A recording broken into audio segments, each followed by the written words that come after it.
Boa noite, uma alegria estar aqui na TV Tropicana. Eu sou Luiz Marques, editor da revista Cidade Nova, e eu estou aqui para apresentar um amigo que vai contar um pouco da sua experiência do Evangelho, da sua experiência de diariamente comunicar uma reflexão a respeito do que diz o Evangelho, que nada mais é reflexo da própria experiência pessoal dele. Hoje, por exemplo, você deve ter lido uma mensagem assim: esquecer as ofensas recebidas.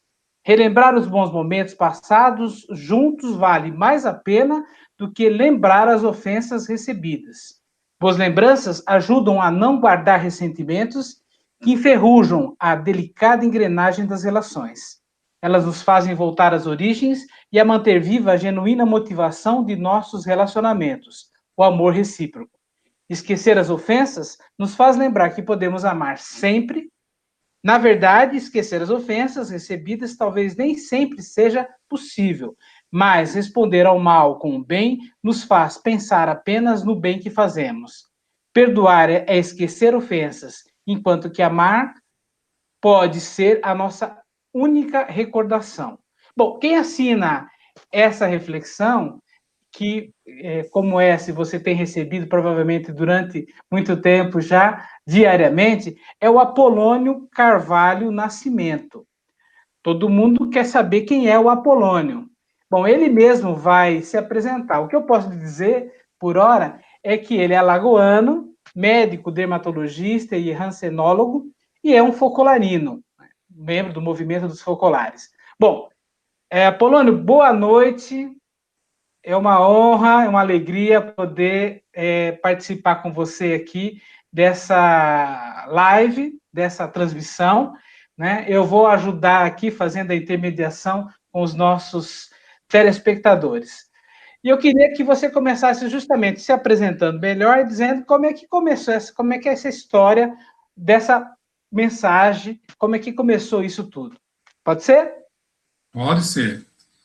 Boa noite a todos. Então, o Luiz Marques já me apresentou aí dizendo o meu nome, Apolônio Carvalho Nascimento.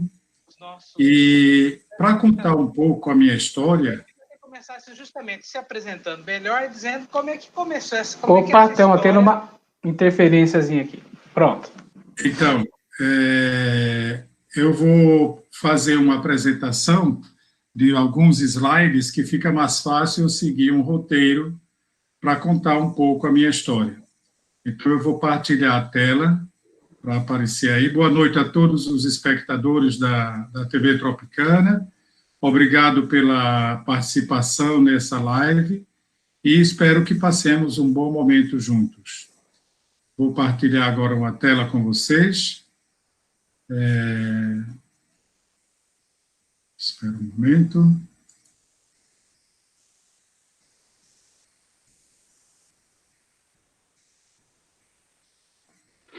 Enquanto o Apolônio vai organizando aí, eu já saúdo muita gente que está conectada do Brasil todo, que está dando seu olá, sua boa noite, né?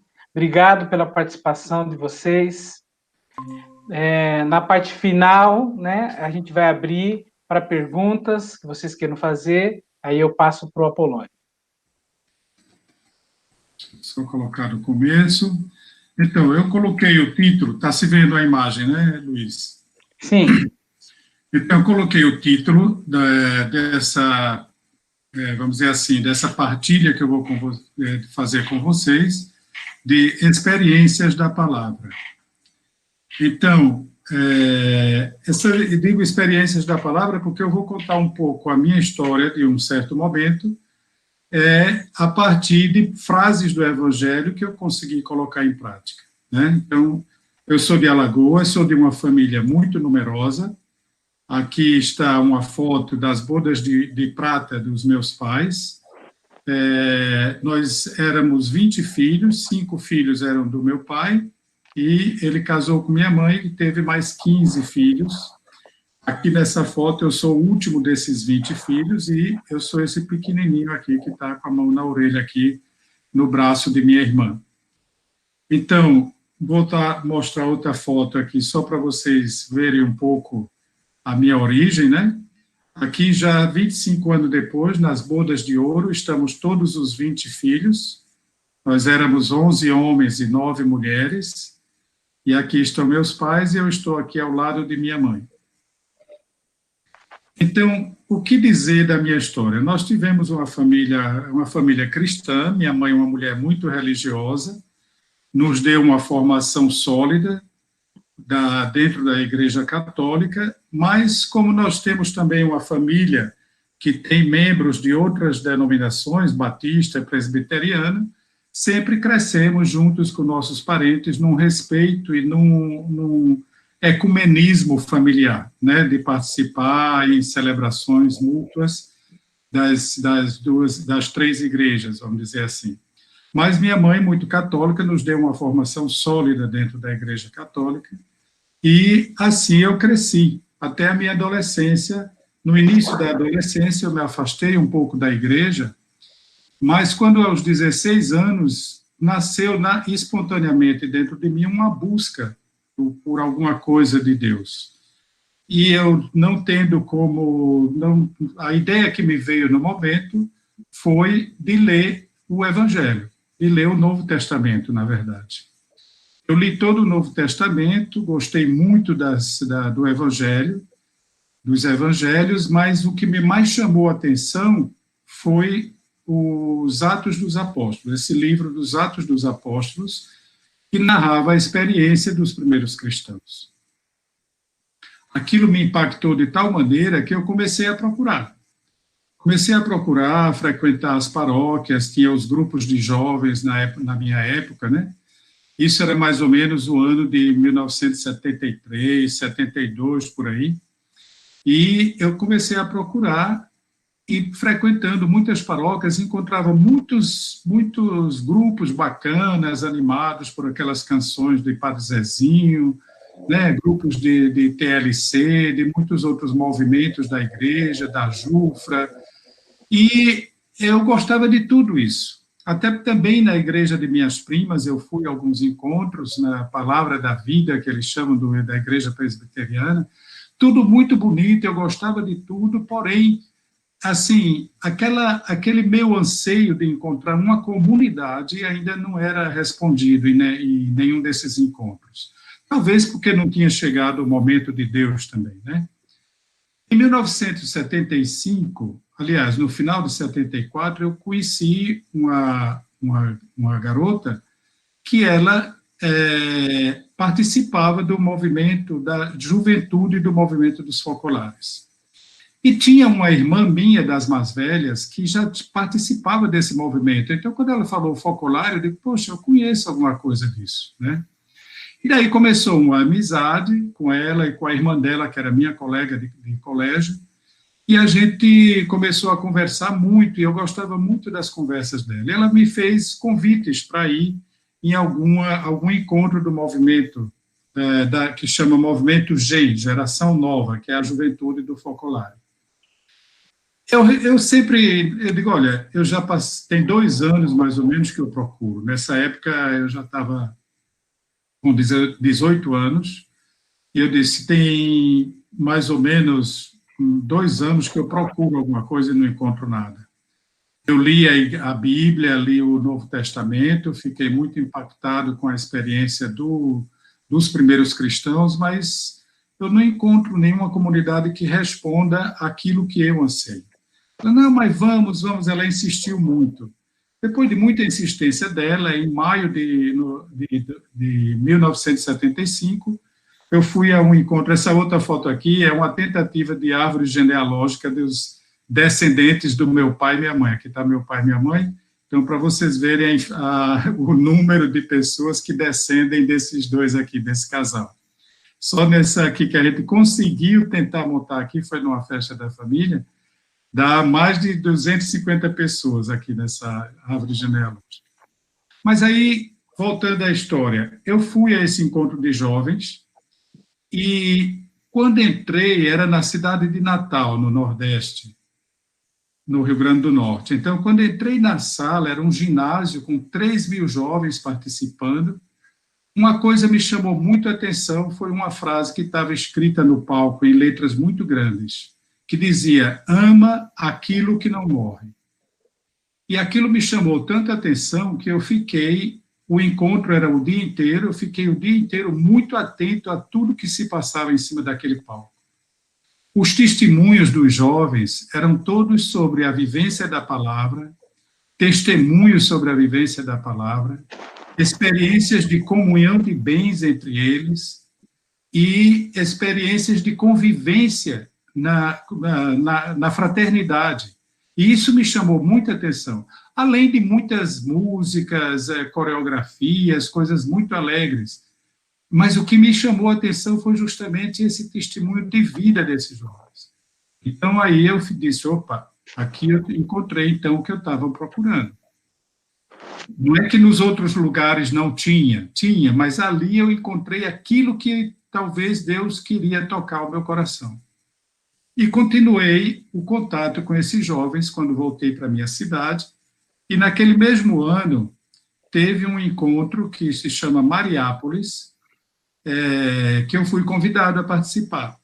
E nesse encontro Mariápolis me falaram da palavra de vida. Eu disse, o que é palavra de vida? Eu disse, não, é uma frase das Sagradas Escrituras que tenha um sentido completo e que a gente possa colocar em prática. E que a gente vai praticar durante esses 5 dias aqui de encontro. Então, cada dia nós vamos tentar viver uma dessas frases e depois, no final do dia, trocar experiências vividas com aquela frase da Sagrada Escritura. Então, a primeira palavra de vida que eu tentei viver foi essa daqui: há mais alegria em dar do que em receber. Uma particularidade desse encontro é que esse encontro deveria ter sido na cidade de Recife. Só que naquele ano teve uma grande cheia em Recife e o encontro não pôde ser realizado. Então, ficou sendo realizado em Maceió mesmo, na minha cidade. A gente se encontrava todas as noites e partilhava justamente os temas que deveriam ser feitos naquela Mariápolis em Recife. E também a palavra de vida para que a gente vivesse durante o dia. Então, eu tentei colocar em prática. Então, por exemplo, com o meu irmão, que dividia o quarto comigo, de colocar as minhas roupas à disposição, se ele quisesse usar, ou ajudar um colega da faculdade, que eu estava começando a faculdade, que eu via que ele era muito pobre, que às vezes ele faltava aula porque não tinha o dinheiro do transporte, ou ajudar mesmo um desconhecido na rua. Então, eu notei que era verdadeira essa frase, que realmente, quando eu ajudava as pessoas, quando eu doava alguma coisa às pessoas, eu tinha muito mais alegria do que quando eu recebia algum presente, algum dom. E essa outra também, ama o teu próximo como a ti mesmo. Foi a segunda que eu tentei colocar, viver sempre, tentar vivenciar isso daqui. E aos pouquinhos, na convivência com aqueles jovens do movimento GEM, né, a geração nova do Focolare, eu comecei a ter um novo estilo de vida. E uma experiência que marcou muito a minha vida foi a experiência da providência de Deus. Porque essa frase aí, buscai primeiro o reino de Deus e a sua justiça, e todo o resto vos será dado por acréscimo, que está em Mateus 6,33, foi uma experiência que eu fiz pela primeira vez de tocar com a mão essa providência de Deus que nos assiste sempre. Nós tínhamos programado um encontro para mais ou menos uns 40 jovens numa praia em São José da Coroa Grande, no estado de Pernambuco, e o bispo de Palmares tinha uma casa lá e nos cedeu para a gente ficar lá. Então, nós fizemos uma comunhão entre nós para a gente comprar os mantimentos. Só que tudo que a gente colocou em comum, tudo que nós tínhamos, esses 40 jovens, só deu para comer durante 3 dias, e acabou tudo. Então, um dos nossos responsáveis, que estava com a gente lá, reuniu a gente e disse, olha, a comida acabou. Então, ou a gente volta para casa e fez só esses 3 dias de encontro, ou a gente acredita nessa frase do Evangelho, de Mateus, que diz, buscai primeiro o reino de Deus e a sua justiça, e todo o resto vos será dado por acréscimo. Se a gente procura aqui, a gente está aqui para quê? Para procurar o reino de Deus. Então, se a gente está fazendo isso, ele vai nos assistir. Então, vamos arregaçar as mangas, tentar conseguir o dinheiro para a gente ficar uns 15 dias.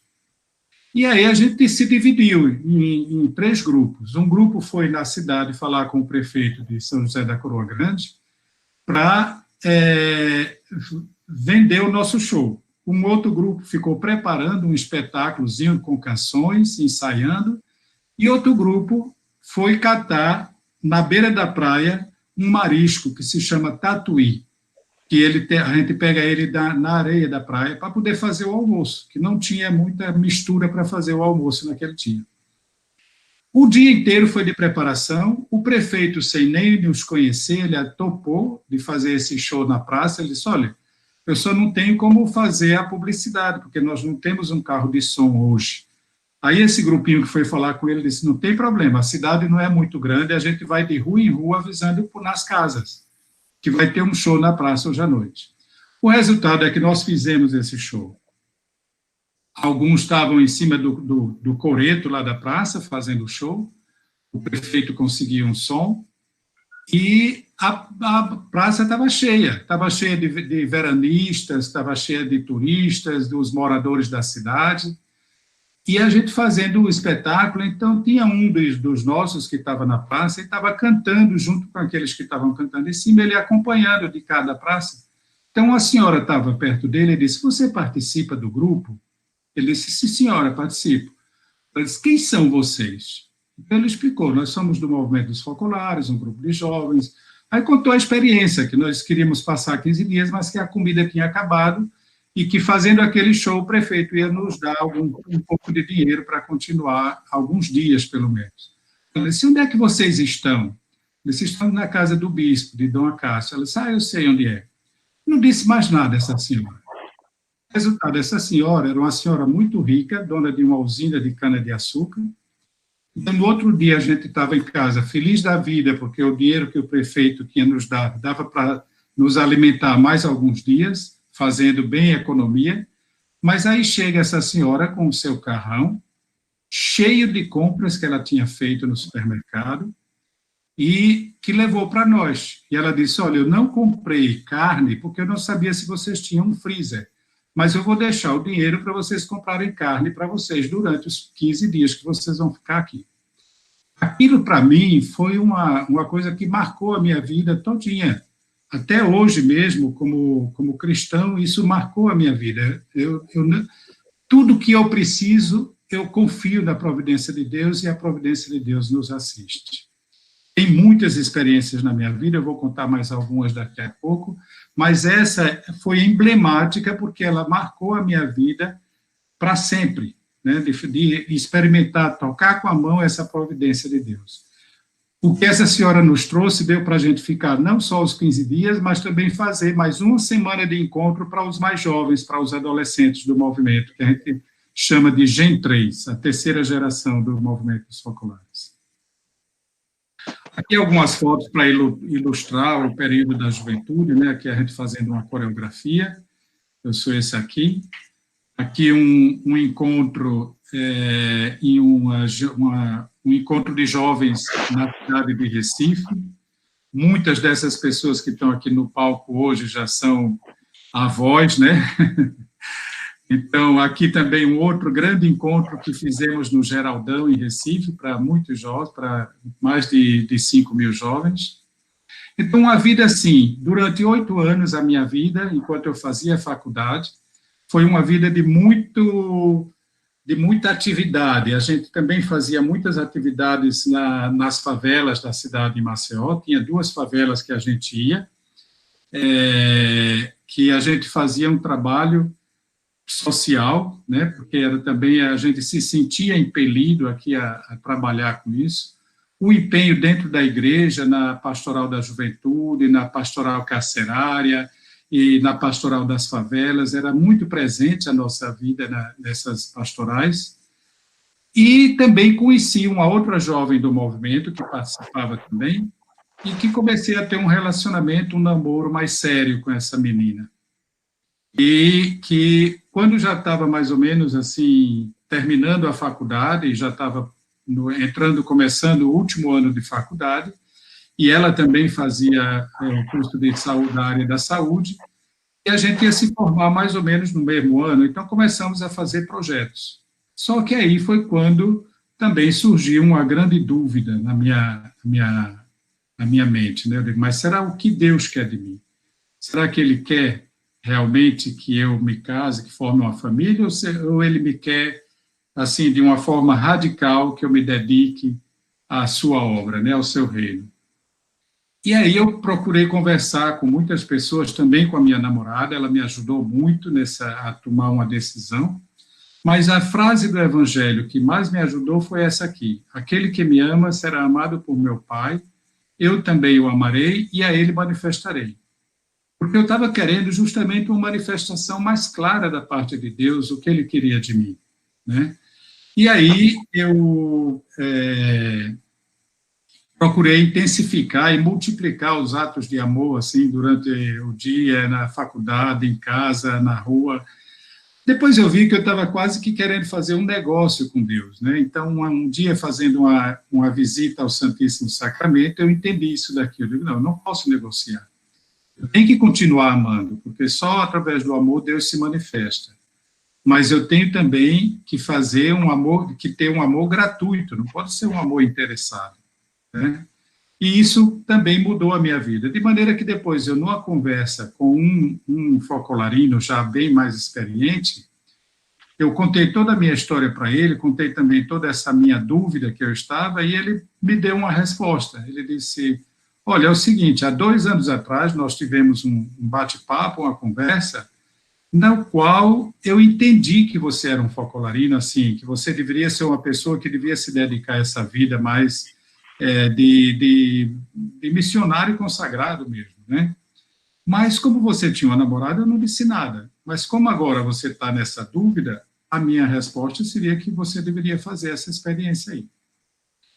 E eu tomei a decisão naquele momento. Conversei com a minha namorada, ela entendeu muito bem lógico que nós sofremos, tanto ela como eu, mas ela entendeu a minha posição e me incentivou a dar esse passo, né?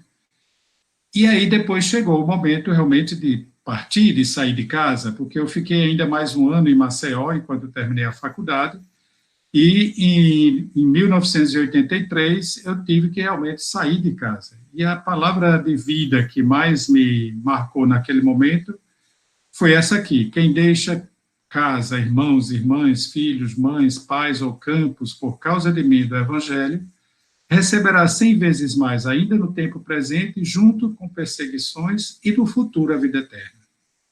Eu digo, bom, é isso que Deus quer de mim. Eu não vou fazer isso pensando nesse cêntuplo que Ele vai me dar. Eu vou deixar tudo porque eu quero segui-lo realmente, porque eu senti esse chamado, né? E aí foi quando eu saí e fui para o Focolare para receber a formação. Eu vou fazer alguns pulos, assim, da minha história, porque para contar tudo também levaria muito tempo, e nós queremos deixar um tempo também para as perguntas. Eu recebi toda a formação, né, como missionário do Focolare, e depois eu tive a minha primeira missão, que foi justamente aqui no norte do Brasil, onde eu estou atualmente, que eu vim para cá, para a cidade de Belém do Pará, para uma comunidade. E uma das palavras de vida, porque a gente tem essa palavra de vida, é um costume do movimento dos focolares, a gente escolhe hoje mensalmente uma frase e procura viver durante todo o mês aquela frase. E um dos meses, logo que eu cheguei aqui, em 1987, era essa daqui: tereis a força do Espírito Santo, que descerá sobre vós, e sereis testemunhas até os confins da terra. Tirada também dos Atos dos Apóstolos 1:8.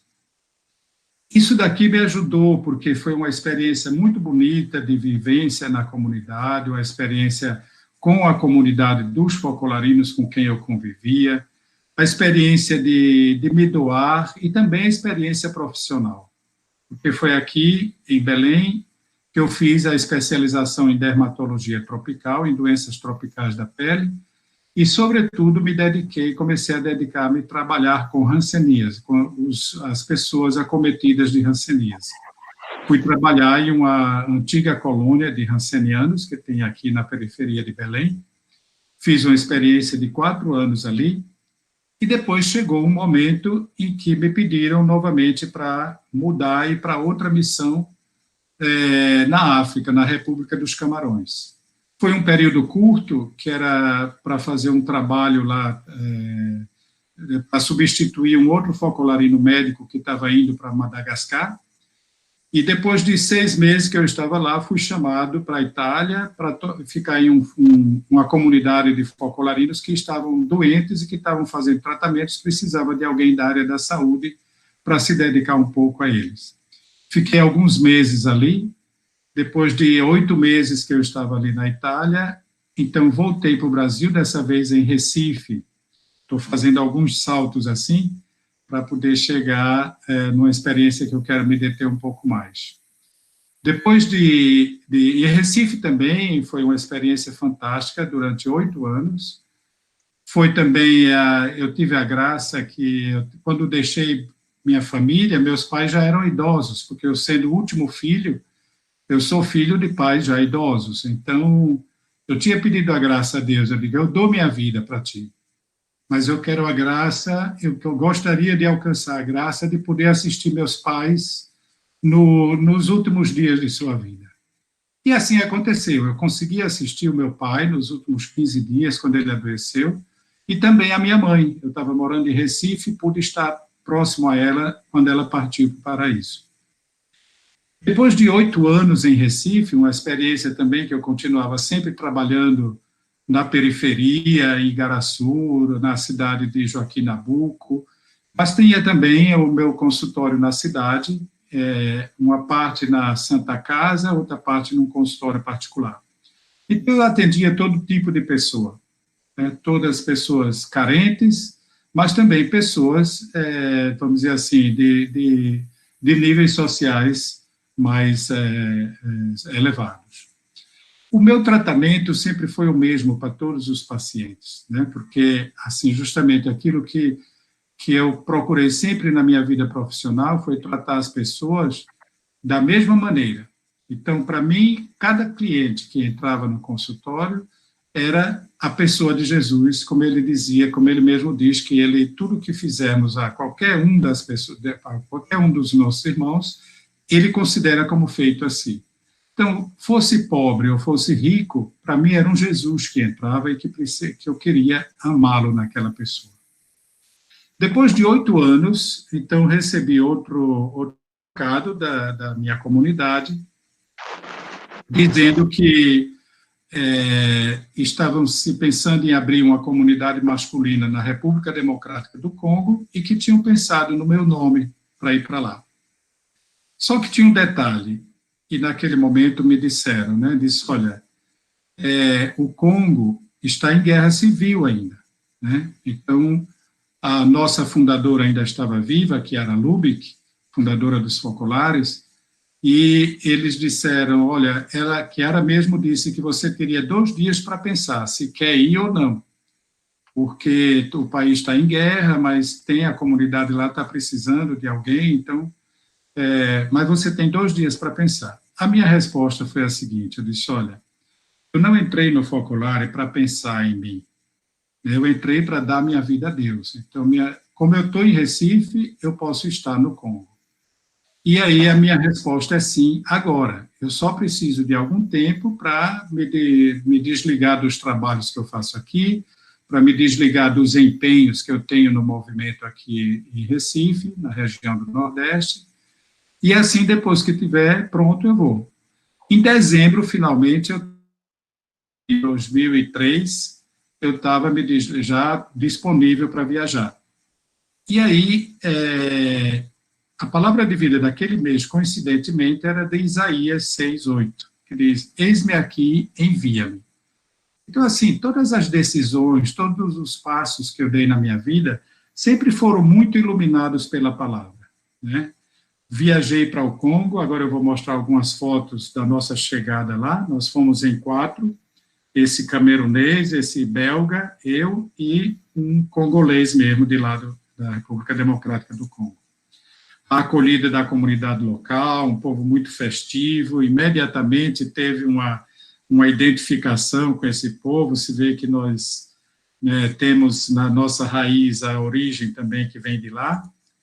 Aqui, todos os primeiros dias, recebíamos visita de pessoas da comunidade, das crianças, das que a gente chama as voluntárias, né? Depois, uma coisa muito bacana é que tudo que tinha na casa, os móveis, os utensílios, tudo, a roupa de cama, tudo que tinha dentro da casa era doação dessa comunidade. Coisas muito simples, coisas bem simples realmente. Por exemplo, aqui tem esse garoto que me está dando um sabonete, né, como um dom que ele trouxe para o Focolar, para a nova comunidade. E foi muita festa, comecei logo a dançar junto com eles, né, isso não era um problema, porque de qualquer maneira tem o ritmo no pé. E aqui eu botei essa daqui, porque é muito engraçado, eu ri. Chegou um dia essa Kombi com as crianças menores de um bairro lá que vieram visitar e conhecer o Focolar, com a nossa comunidade. E eu contei, descendo dessa Kombi, 40 crianças, 40. O motorista está rindo aqui, porque além dos 40 crianças, tinha mais 2 adultos aqui com ele, né? Então, assim, eu sempre botei, sempre cabe mais um, eu coloquei aqui, né? Porque sempre dá um jeitinho. Logicamente, você vê a qualidade do transporte. Mas, passado esse período de acolhida, de festa, né, foi muito bacana, começou a ter um choque cultural também, né? Porque, por mais que a gente esteja acostumado com miséria aqui no Brasil, com pobreza, mas é um choque cultural muito grande, porque é uma miséria generalizada que a gente vê naquele lugar. E começou a me bater uma certa nostalgia, uma saudade assim, meio de tristeza mesmo no peito. E, coincidentemente, isso era mais ou menos o mês de abril de 2004, e a palavra de vida daquele mês era essa daqui. Eu depois, um dia, estava meio nostálgico assim, fui fazer a meditação da palavra de vida, e era essa aqui: não lembre as coisas do passado, não pense nas coisas antigas. Eis que faço novas todas as coisas. Também de Isaías 43, 18, 19. Isso daqui me deu um ânimo, assim, uma coragem para fazer essa experiência no Congo, que desapareceu todo o desânimo, desapareceu tudo, eu comecei a ter o entusiasmo de acompanhar as pessoas, de viajar, de conhecer as comunidades do interior. E quando chegou no mês de junho, mais ou menos, ali, desde que eu tinha chegado, ainda não tinha tido nenhum combate na capital.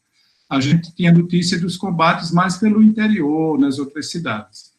Mas, de repente, teve um combate na capital. Foi uma experiência muito, assim, foi horrível mesmo, porque eu nunca nunca tinha feito na minha vida uma experiência de guerra, de presenciar uma guerra. E você passar o dia inteiro, a noite inteira, escutando rajadas de metralhadora, bombas que caíam próximo. Então, é uma experiência, assim, e sabendo que estavam morrendo pessoas lá fora, sem poder sair de casa, né? Então, a gente morávamos 4 na comunidade, e tinha também 14 jovens que moravam numa casa conjugada com a nossa, que eram jovens que estavam se preparando também para entrar na comunidade. Então, nós nos reunimos com esses jovens para a gente fazer a meditação da palavra de vida daquele mês, que a gente não tinha lido ainda. E, lógico, quando você vê uma situação de guerra, a primeira coisa que você pensa é fugir para salvar a vida. É ir embora, dizer, o que é que eu vim fazer aqui, porque eu não estou no meu Brasil, né? E aí a palavra de vida daquele mês era essa aqui: se alguém coloca a mão no arado e olha para trás, não está apto para o reino dos céus. De Lucas 9:62. Ora, isso foi uma resposta, como que Deus está dizendo: o que é que você escolheu? Você escolheu dar a sua vida por essas pessoas aqui, ou você escolheu salvar a sua pele, né? Então aí eu tomei a decisão de ficar ali, né? Tanto que a Embaixada Brasileira fazia algumas reuniões, né, porque no caso de ter uma guerra total, mesmo com bombardeio aéreo, a Embaixada teria condições de fazer um resgate com os carros armados da ONU, e aí a gente fazia, de vez em quando, algumas reuniões. Só que ele já tinha ido lá no Focolar, eu tinha convidado, o embaixador tinha ido lá, conheceu a nossa comunidade, conheceu a nossa experiência, né, a experiência dos nossos projetos sociais. Então, foi interessante porque, depois de ler essa palavra de vida aqui, depois dessa decisão de ficar ali, eu acho que transparecia para as pessoas também essa minha decisão, porque numa das reuniões, eu me lembro que o embaixador perguntou, doutor Apolônio, se tiver uma guerra e a gente for fazer um resgate realmente, o senhor vem com a gente?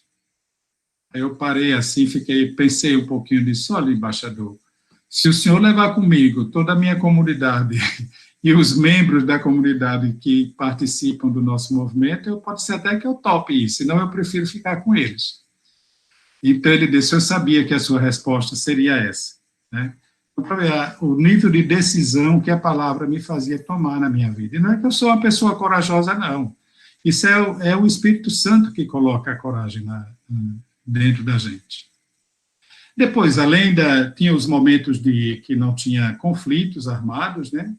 E a gente fazia uma vida normal, de trabalho e tudo. Então, nós tínhamos os nossos projetos sociais. Então, conversando com as nossas companheiras de comunidade focolarinas, então, elas já estavam lá há mais tempo, já tinham iniciado alguns projetos, né? Sobretudo o projeto de ensino infantil.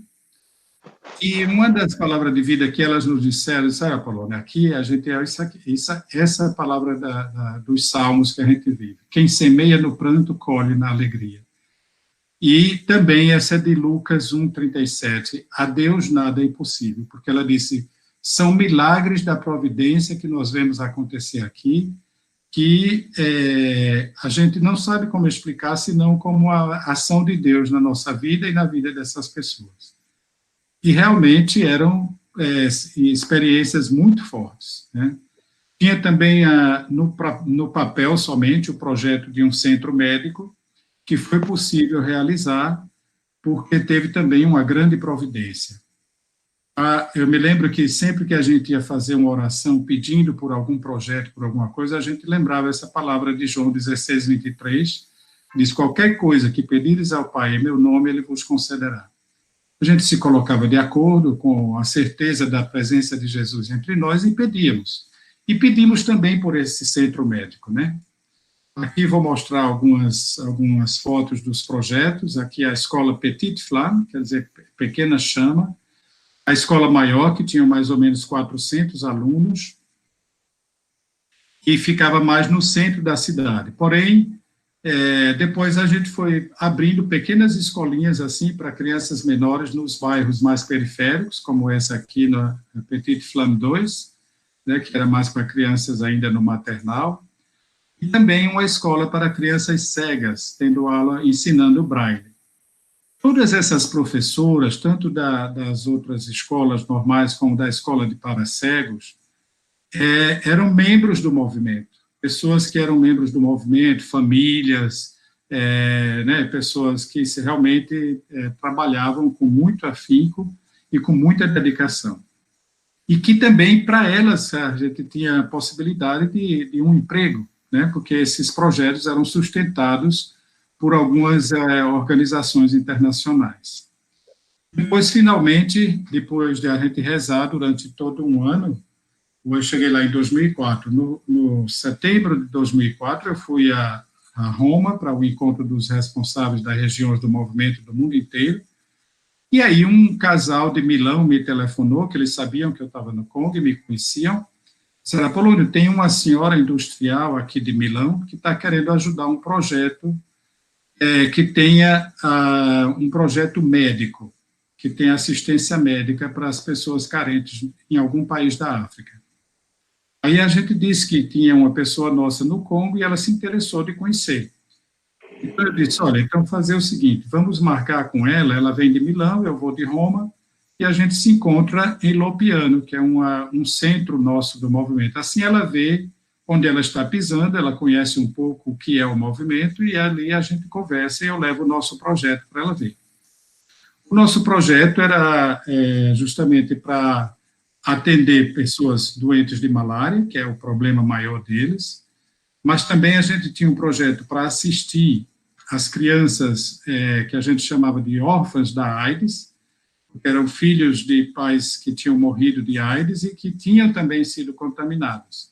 Então, para tratar essas crianças doentes de AIDS, e também um projeto de prevenção de cegueira infantil, que é um problema muito sério lá no Congo, através de uma lava que eles contaminam no banho do rio.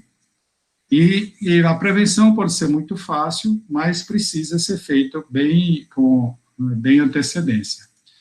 No centro médico, depois de construído, nós tínhamos uma farmácia, tinha um laboratório, os consultórios médicos, eram 4 consultórios médicos, 2 enfermarias, e assistíamos as pessoas da comunidade e, sobretudo, as pessoas carentes, né? Só que a gente não podia depender daquela senhora que aquela industrial, ela deu o dinheiro todinho para nós construirmos e comprar todos os equipamentos, inclusive o equipamento de oftalmologia, que foi muito caro, mas ela comprou e mandou instalar, né? Mandou os técnicos instalarem o equipamento. Tanto que nós ficamos com o equipamento de oftalmologia praticamente um dos mais modernos de toda a África, né? Então, a gente poderia também ter uma clientela pagante que pudesse dar uma certa autonomia a esse pequeno hospital. Então, nós fizemos um plano, assim, de procurar as congregações religiosas, as missões evangélicas, as embaixadas, e nós conseguimos criar, tipo, um plano de saúde, tipo um convênio, com 17 congregações religiosas, 3 missões evangélicas e 4 embaixadas. Embaixada do Brasil, Holanda, Japão e a Nunciatura Apostólica do Vaticano. Então, com esses convênios, mais uma fábrica de móveis que tinha 80 dependentes, 80 funcionários. Com esses convênios que nós criamos, entrava mensalmente o dinheiro que deu para a gente contratar mais funcionários, deu para ampliar o centro. E aí, no final de 2005, praticamente, nós já estávamos com uma certa autonomia, e eu comuniquei a essa senhora que nós estávamos alcançando essa autonomia, que não precisava mais que ela se preocupasse em nos dar essa ajuda mensal. Ela dava, além do mais que ela construiu, ela ajudava com uma mensalidade para a gente pagar os funcionários. Ela ficou tão feliz com isso daqui, que ela disse, olha, agora nós vamos aumentar. E hoje, realmente, eu fiquei 6 anos no Congo, né? Hoje, esse hospital, depois de 10 anos que foi inaugurado, esse ano está fazendo 10 anos que inauguramos, e, aliás, 15 anos que foi inaugurado, e já está sendo construído, já 3 andares, né? Então, já tem sala de cirurgia, tem maternidade, então, tudo com a ajuda dessa senhora ainda, né? Que, graças a Deus, assistiu, porém, o hospital já é autônomo, no sentido que já contrata os seus médicos. Depois de 6 anos no Congo, né, e aqui eu vou parar um pouquinho para dizer para vocês como surgiu que essa história dessa mensagem que eu escrevo todos os dias. Em 2003, quando eu saí do Brasil, a gente tinha feito uma festa da minha família, num local, que a gente reuniu muita gente, né, todos os descendentes do meu pai e da minha mãe, e aí eu comuniquei para eles que estava indo embora para o Congo, mas que eu prometi que eu encontraria um modo de estar presente de alguma maneira na vida deles. E também fiz a mesma coisa com alguns amigos que, quando eu comuniquei que ia embora, ficaram lamentando, como é que você agora vai embora, e a gente que gostaria de conhecer mais essa tua vida. Então, eu, naquele tempo, só tinha o e-mail como o meio de comunicação mais rápido. Eu peguei o e-mail de quem usava já e-mail naquela época, em 2003, e lá do Congo, em 2004, quando eu cheguei lá, justamente naquele período mais do período da guerra, no mês de junho de 2004, que a gente estava trancado em casa, e eu ficava pensando como eu posso, né, aquilo que eu prometi para minha família, né, que eu mandava a notícia de vez em quando para um, para outro, mas aí eu me lembrei dessa frasezinha que o movimento usa como eu tinha começado já há alguns anos, a criar uma frase elaborada, assim, de uma forma que nos ajudasse a viver o evangelho daquele mês. Aquela frase da palavra de vida daquele mês. Ou que nos ajudasse a viver um tema específico do movimento que a gente estivesse colocando em prática naquele ano. E aí eu comecei a fazer um pequeno comentário dessa frase e a mandar para os meus familiares e alguns amigos. E foi aí que surgiu, então, isso que hoje eu chamo aqui no Brasil, eu chamo de senha do dia. Mas a palavra original dessa frase é passaparola, em italiano, que em italiano também significa senha. E aí vai os tagesmotto em alemão, passa-palavra em espanhol e assim por diante. Daily password em inglês, mot de passe em francês, e assim por diante foi se mandando para o mundo inteiro, foi se difundindo, eu comecei a receber pedidos de pessoas de várias partes do Brasil pedindo para enviar também por elas. Depois, já naquele tempo, os grupos de e-mail era no máximo 50 pessoas, então eu já tinha vários grupos de 50 pessoas, porque era muita gente que estava pedindo. E aí esse negócio se espalhou de tal maneira que hoje eu não tenho ideia onde chega, né? Mas uma coisa que eu tenho certeza é que o verdadeiro autor disso tudo é o Espírito Santo. Eu, pessoalmente, não tenho essa capacidade de tocar o coração das pessoas. Só ele é capaz de fazer isso. Mas, para finalizar, então, essa minha história, e depois a gente passar para as perguntas, me chegou, então, a comunicação, depois de 6 anos que eu estava lá, no final de 2009, que eu deveria voltar para Belém do Pará, para morar num centro do movimento na periferia de Belém, que se chama Mariápolis Glória. E aí eu me lembrei dessa frase do Evangelho, né, de Lucas, que é praticamente, vamos dizer assim, o lema de todo focolarino, né, porque a nossa escolha de vida é essa daqui. Se alguém quer ser meu discípulo, renegue a si mesmo, tome a sua cruz e me siga. É tirado de Lucas 29, 23. E aí eu vim embora, então, para Belém do Pará, voltei a trabalhar naquela antiga colônia de rancenianos, que aqui vocês têm uma visão panorâmica. Aqui é o local onde tem os abrigos dos antigos rancenianos que se curaram, mas que não têm mais família, já estão idosos, que moram aqui nesse abrigo. E aqui o Centro Médico, que é um centro de referência em rancenologia para todo o estado do Pará, onde eu trabalhei esses 10 anos últimos, né? Já fazem 10 anos que eu voltei para cá. Voltei para cá em 2010, estamos em 2020, em abril agora completou 10 anos.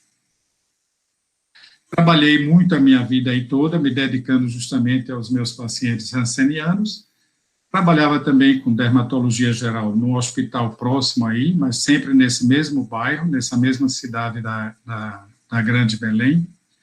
Uma experiência assim de vida também que sempre me marcou, porque trabalhar com essas pessoas que sofrem todo tipo de preconceito, né? Primeiro porque a maioria dos pacientes acometidos de rancenia são pessoas de periferia, pessoas pobres. E também porque a própria doença em si é uma doença que tem uma carga de preconceito milenar, né, e que as pessoas sofrem muito com isso. Então, de estar ao lado dessas pessoas é uma coisa que me faz crescer espiritualmente e que dá sentido à minha vida profissional também.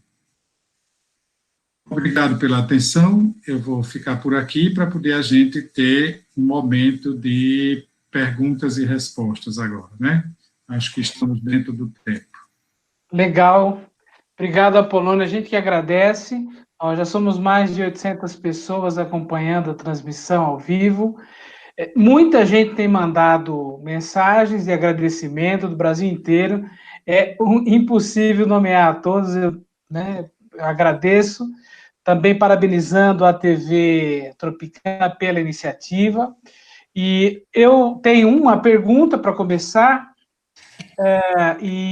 mas eu queria fazer eu mesmo uma primeira pergunta. Polônia, é o seguinte, bom, toda a sua experiência está, como você narrou, está fundamentada na vivência das palavras do Evangelho. Tá, mas e quem não é cristão, ou mesmo sendo de batismo, não tem o hábito, não se identifica, né? Essas pessoas também podem fazer essa mesma experiência, que pode ajudá-las, né, a fazer essa mesma experiência, que eu percebo foi revolucionária na sua vida, que fez tanto bem para tantas pessoas como para você mesmo. Certo. Olha, Luiz, eu vou te dar a resposta que Chiara Lubick, a nossa fundadora, ela sempre dava quando lhe interrogavam sobre esse assunto. Ela dizia o seguinte, que aquilo que nós transmitimos para as pessoas, logicamente, a gente tem uma vida de Deus em nós, então as pessoas notam isso. Mas muitas pessoas não têm essa leitura porque não têm a fé. Mas o amor, elas entendem. O amor, elas compreendem. Então, essa linguagem do amor, ela pode chegar a qualquer pessoa. E chegando mesmo a uma pessoa que não tem um referencial religioso, que não tem uma fé, o amor ele pode ser traduzido em valores humanos.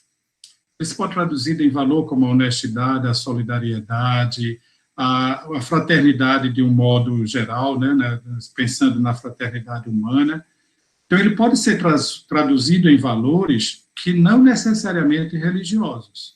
Então, eu acho que é bem possível, e tem inclusive, muitas pessoas que são aderentes, inclusive, assim, pessoas que recebem essa mensagem, que não é que tem uma vida de religião, de frequentar a igreja, vamos dizer assim. Porém, que às vezes algumas me escrevem dizendo que aquela mensagem faz bem para elas, né? Porque fala do amor, fala da fraternidade, fala do perdão, fala da solidariedade, fala de muitas outras coisas nesse sentido. Então, eu acho que é possível a gente ter essa linguagem do amor e dialogar com qualquer pessoa, seja ela que tenha um referencial religioso ou não. Legal. Agora, Polônio, uma pergunta interessante aqui, agora estão aparecendo as perguntas, ótimo. Você já teve algum dia que você não teve vontade de escrever? Olha, assim, não, eu já pensei assim, já teve uma, que eu não tenha tido vontade de escrever, não. Eu tive dificuldade de escrever porque não me vinha a inspiração. Mas não vontade de não escrever. Agora, sim, o que me aconteceu uma vez foi o seguinte, que eu escrevi a mensagem, que eu escrevo geralmente um dia antes ou 2 dias antes, né? Então, eu escrevi a mensagem, na hora que eu fui postar a mensagem, eu vi que eu tinha dado, durante o dia, um contra-testemunho daquilo que eu tinha escrito, porque eu tinha faltado a caridade com um companheiro de comunidade. Então, eu não enviei aquela mensagem. Eu cancelei imediatamente, porque eu disse, eu não vou enviar uma coisa que eu não vivi, ou que eu vivi o contrário, né? Então, o que eu fiz? Eu fiz um propósito de recomeçar, de pedir perdão àquele irmão que eu tinha ofendido, e realmente o fiz, e só depois, então, eu fazendo esse propósito do recomeçar, do pedir perdão, enviei a mensagem escrita de outra maneira. E já tinha reconciliado com aquele irmão que eu tinha ofendido durante o dia, né?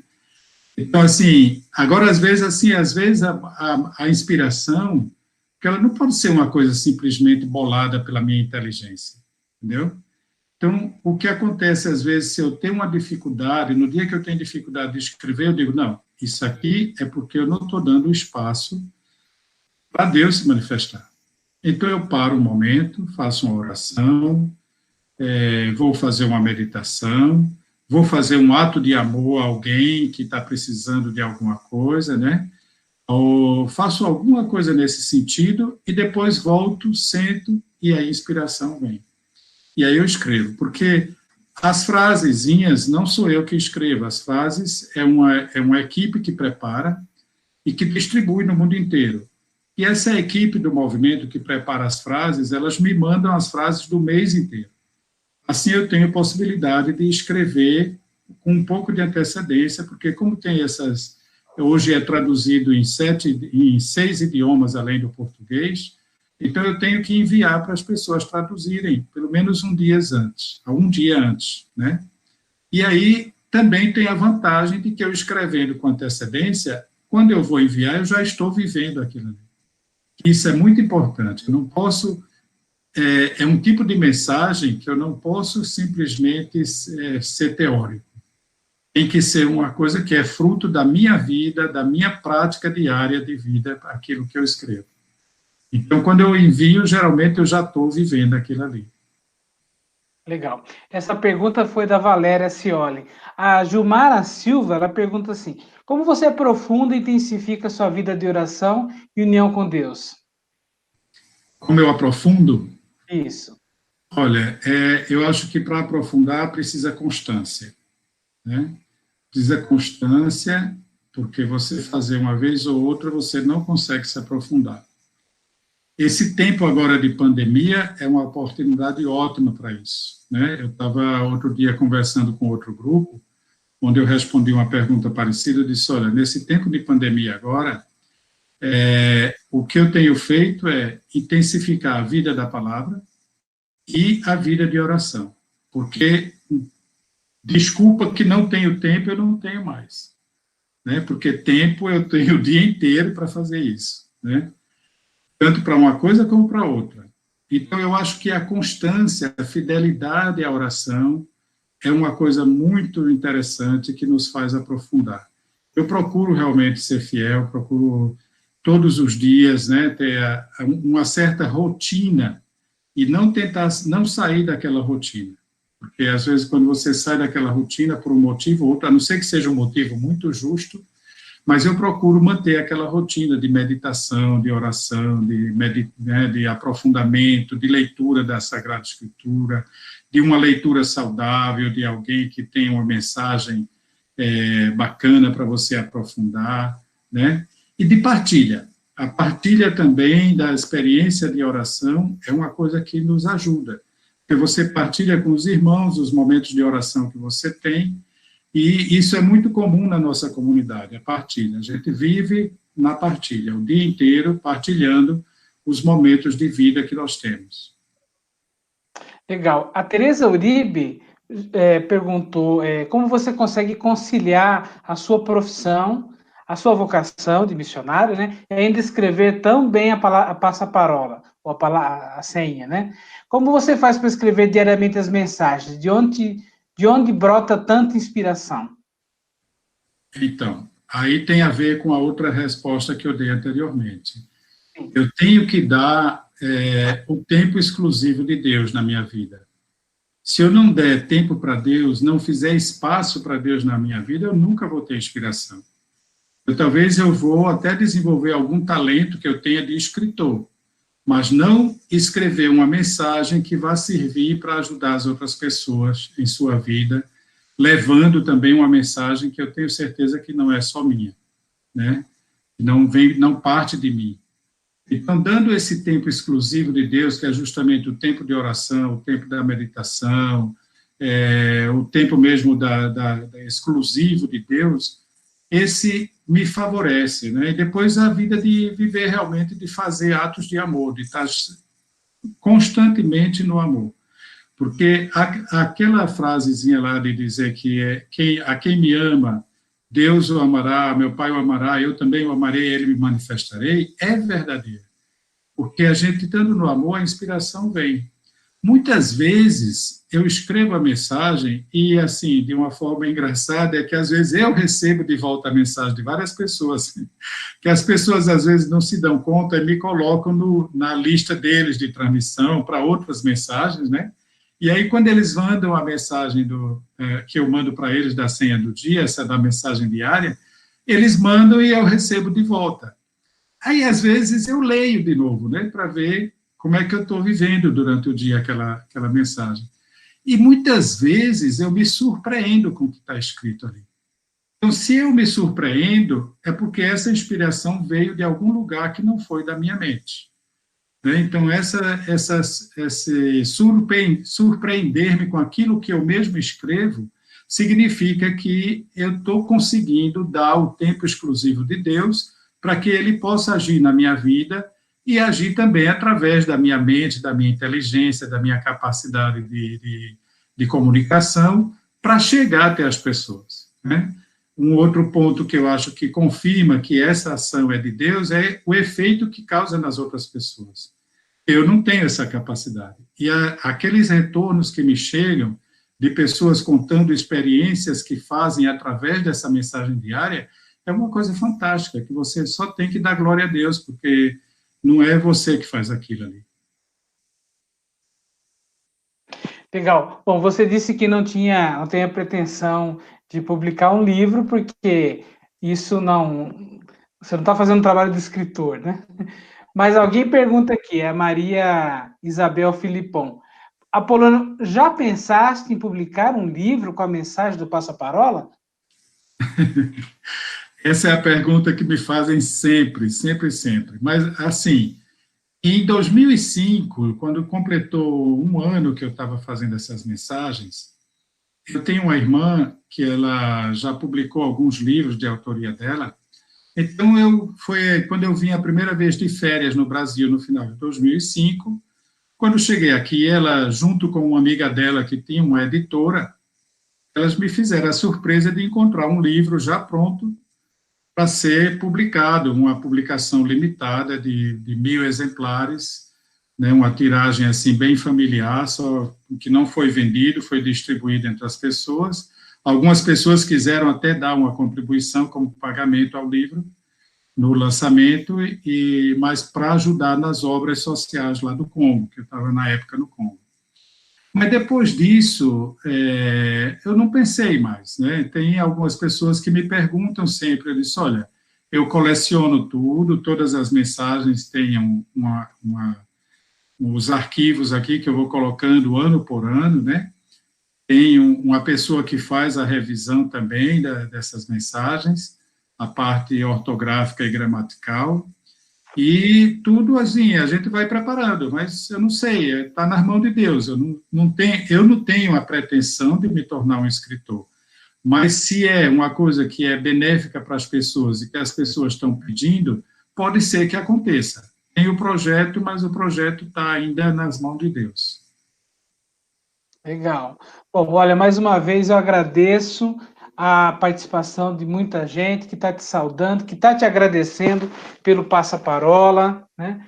Te agradecendo por te conhecer, por poder ouvir as suas experiências, né? E saber quem é, afinal de contas, o tal do Apolônio que está por trás das Passaparolas, né? Eu queria também te perguntar, o Evangelho, a base do Evangelho, a base da mensagem de Jesus é o amor, né? E o amor é uma palavra que, digamos assim, sempre teve na boca de todo mundo, né? Como que você entende, que dimensão que você dá para essa, que é, no fundo, muitas vezes, a base de todas as inspirações, né? De toda a vida que o Passaparola produz em você e produz nos outros, mas de que amor, afinal de contas, nós estamos falando realmente? Quando se fala do amor, ou do amor evangélico, como é que se identifica isso? Olha, você falou bem, a mensagem central de Jesus é o amor, mas não é um amor sentimento, não é o amor, não é o afeto. A gente às vezes confunde a palavra amor com o afeto, com o sentimento, né, que a gente tem pelas pessoas, de afeição. Isso daqui, o afeto, ele é válido, né, porém, o amor, ele pode ser aplicado junto com o afeto, mas o amor é uma coisa muito diferente, porque o amor é uma atitude de serviço, é você se colocar em doação ao outro. Esse serviço, essa doação, é que traduz realmente mais fidedignamente a palavra amor no sentido cristão. É quando você se doa, né? Não é quando você faz um carinho, quando você demonstra uma afeição, quando você dá uma lembrança, quando você, né, se lembra de uma pessoa. Não, é quando você se doa completamente quando você, aquilo que disse na última frasezinha ali, renega a si mesmo para viver o outro. Quando você consegue viver o serviço e a doação nessa medida, você está amando da medida que Jesus amou.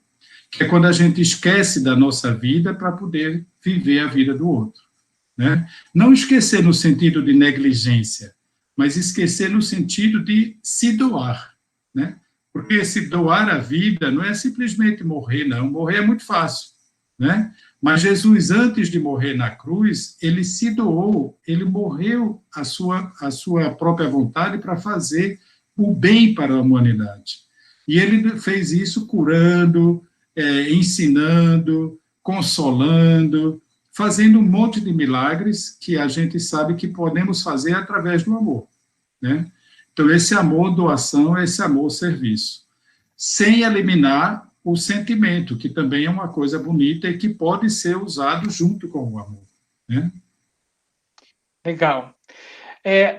Você acaba tendo contato com as pessoas, algumas vão te retornando, né?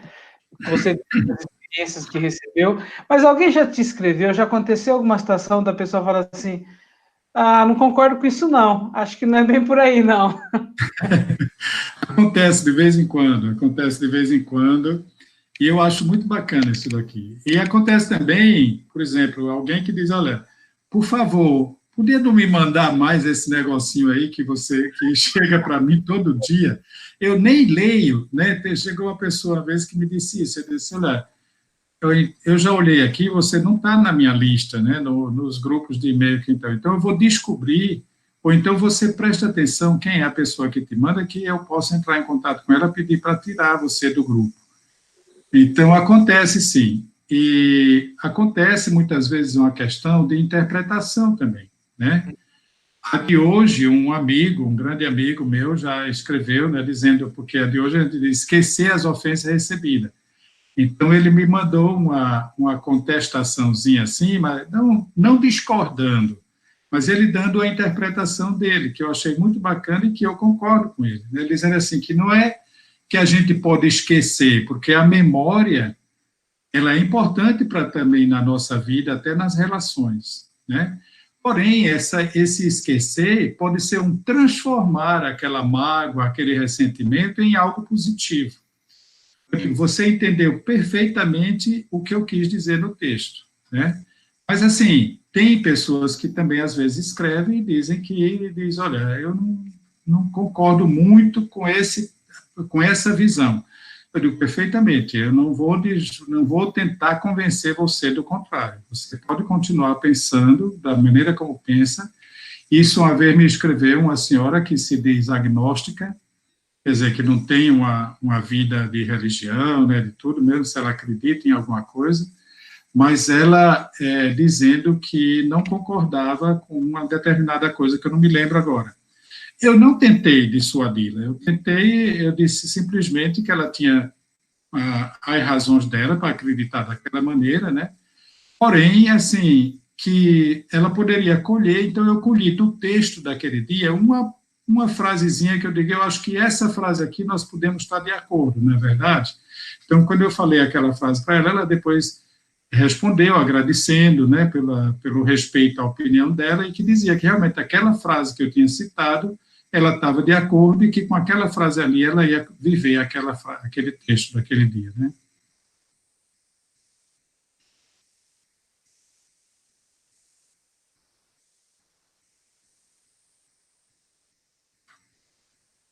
Oi, Luiz, está me escutando? 9h20 a gente encerrar mesmo. Está no... Tá.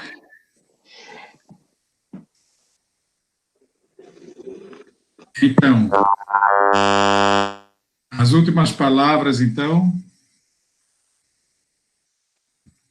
Então, eu gostaria de agradecer a todas as pessoas que acompanharam essa nossa transmissão.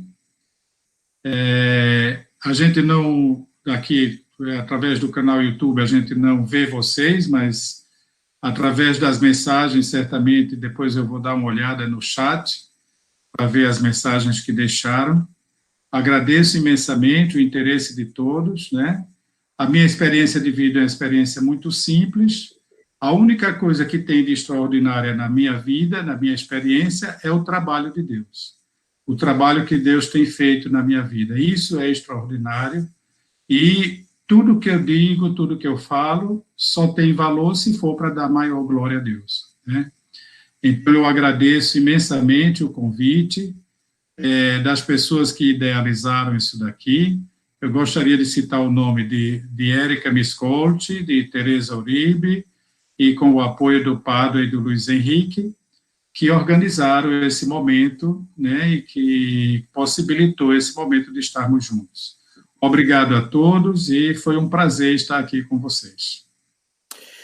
Olha, a gente que agradece, Apolônio, né? Eu acho bacana que tanto a senha quanto o fio de ouro, né? As ideias, o que está por trás da sua experiência, revela de fato que Deus se faz presente, né?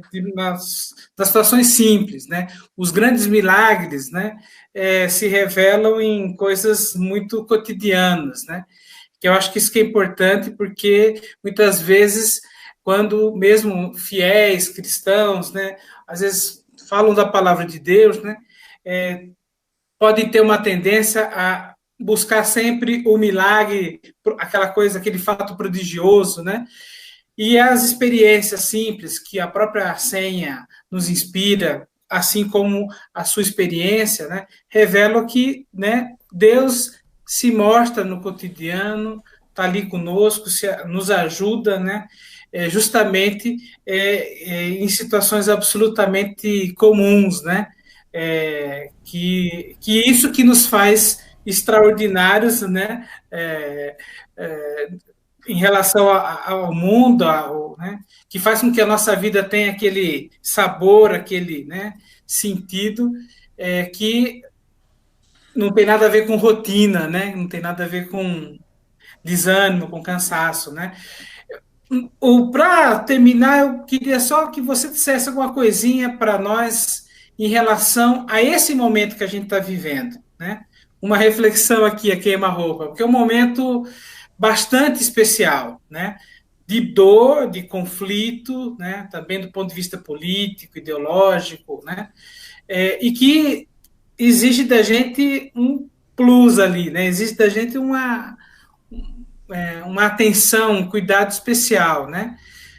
Mas que pode revelar depois, quem sabe, que milagres, né? O que você poderia dizer para a gente?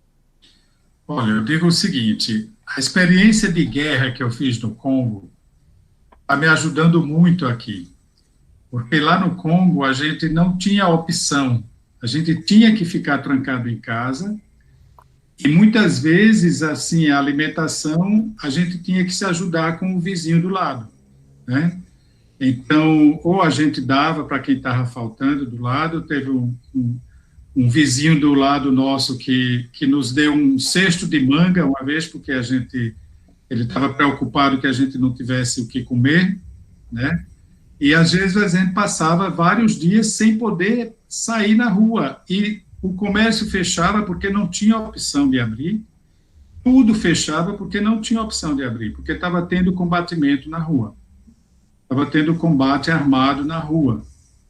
Então, aqui, a gente está também combatendo uma guerra contra um inimigo invisível, que nos faz estar dentro de casa, porém, nós temos algumas opções, nós temos a tecnologia que nos aproxima, e nós temos justamente, infelizmente, a parte da pandemia das pessoas que estão se aproveitando de uma forma política, né? Eu acho que, independente da tendência para cá ou para lá, para a esquerda, para a direita, para cima ou para baixo, eu acho que se justamente o que eu vivi no Congo foi uma pandemia provocada pelos poderes. E aqui a gente está, esses poderes não estão provocando essa pandemia de uma forma efetiva com uma guerra, um conflito armado, mas com um conflito de confusão de ideias que as pessoas ficam perdidas, né? Com informações não verdadeiras, com tudo isso. Então, o meu conselho é aquilo que eu estou tentando fazer.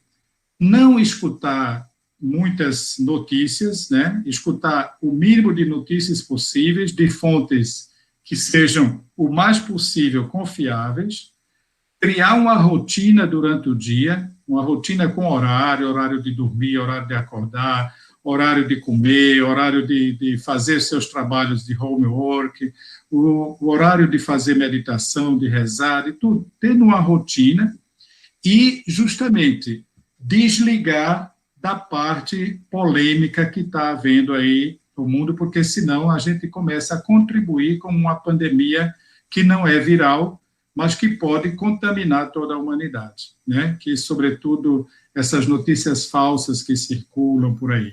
Então, eu acho que é muito equilíbrio que a gente tem que procurar, procurando viver justamente uma vida com uma rotina saudável, com um pouco de exercício físico também, que se faz necessário, e se desligar dessa enxurrada, dessa enchente de notícias que, às vezes, é batendo a mesma tecla à mesma hora, né? Aproveitar também para estudar, para ver coisas positivas, aprender coisas novas. Eu tenho feito isso também, estou fazendo 2 cursos, estou tentando aproveitar o tempo o máximo que eu posso nesse sentido, e me desligando e escutando as notícias só das fontes oficiais e fidedignas, que sejam fontes que a gente possa confiar. Os telejornais eu tenho visto muito pouco, tenho lido algumas notícias em alguns sites que eu confio, e, de vez em quando, vejo um ou pouco noticiário só para saber alguns dados estatísticos, mais nada. Muita fé em Deus que tudo isso vai passar. Legal, é isso aí. Gente, olha, o tempo passa rápido, né?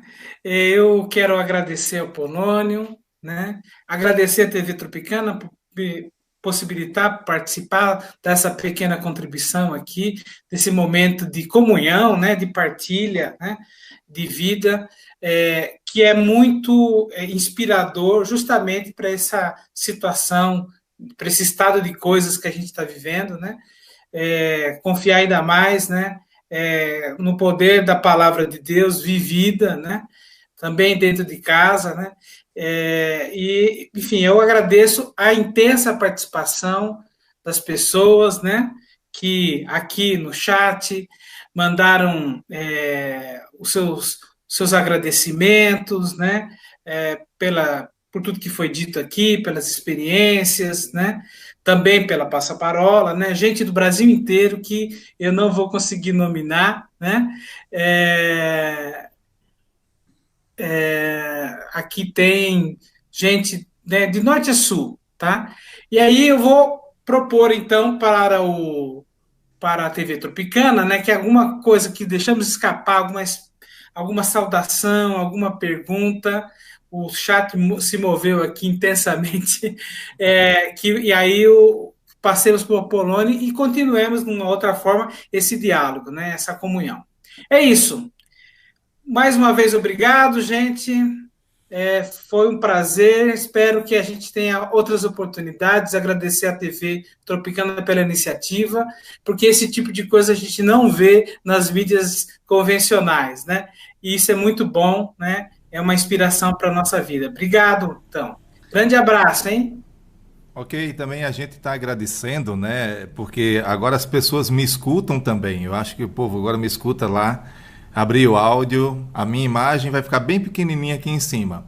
Mas a gente agradece de coração a disposição, né, de Luiz Marques, de fazer essa moderação, e a Polônio, que tão generosamente atendeu o pedido de Tereza Oribe, de Érica, do pessoal do regional lá de São Paulo, né, que contactaram com a gente e perguntaram se a gente estaria disponível para fazer essa transmissão também.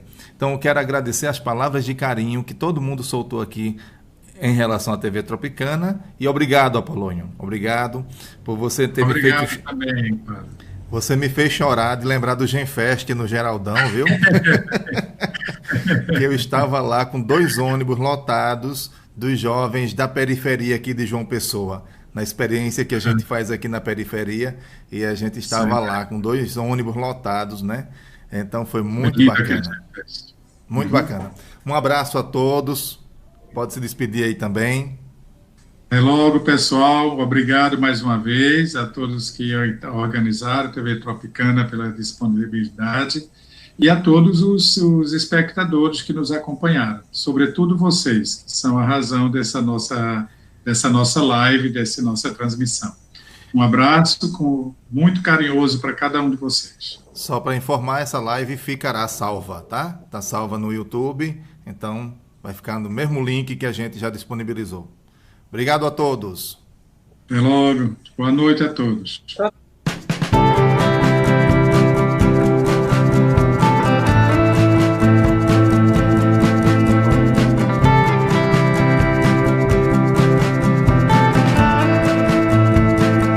Muitas mensagens. Já desconectou, Paulo?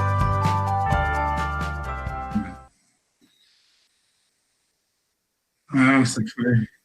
Imagina.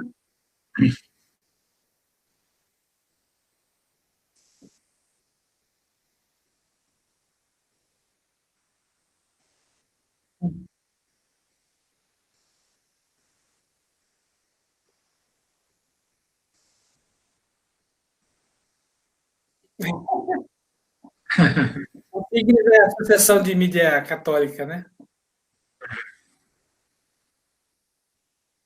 Ótimo, que legal, que bom. Beleza, pessoal. Gente, bom domingo, hein? Obrigado. Obrigado pela unidade aí, viu?